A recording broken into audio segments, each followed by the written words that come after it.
बिस्मिल्लाहिर्रहमानिर्रहीम। अस्सलामु अलैकुम नाज़रीन।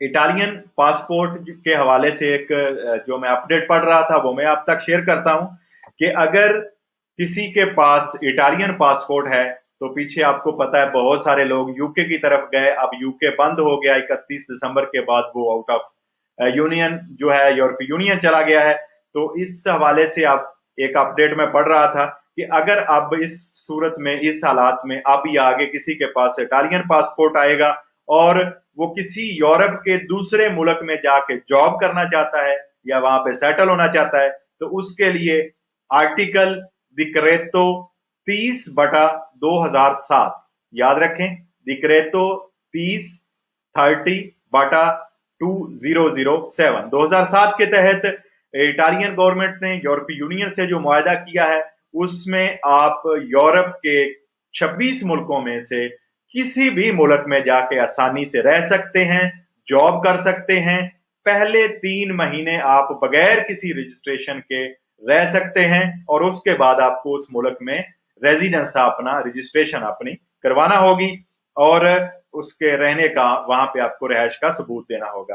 अच्छा, आप वहां पर मकामी जो सियासत होती है वहां के किसी भी मुल्क, अगर आप जर्मनी जाते हैं, फ्रांस जाते हैं, डेनमार्क जाते हैं, वहां की मकामी सियासत में आप वोट डाल भी सकते हैं और वोट ले भी सकते हैं, यानी आप सियासत में भी हिस्सा ले सकते हैं।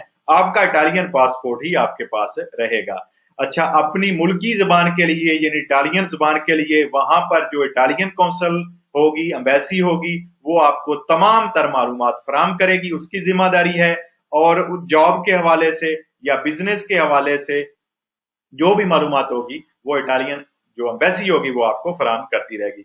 इस तरह जितने महीने या साल आप किसी भी यूरोप के मुल्क में रहेंगे और अगर आपका कल को दिल करता है 2, 4, 5 साल बाद वापस इटली आने के लिए, तो वो टाइम जो आप दूसरे मुल्क में काम करेंगे उस टाइम की जो जितना भी टैक्स गया होगा वो भी आपकी पेंशन में शामिल होगा, जो काम आपने इटली में किया था। तो इसी तरह आपकी जो पेंशन होगी वो बाकी सालों में ऐड कर दी जाएगी और आप उन सालों की भी पेंशन जो है वो ले सकेंगे।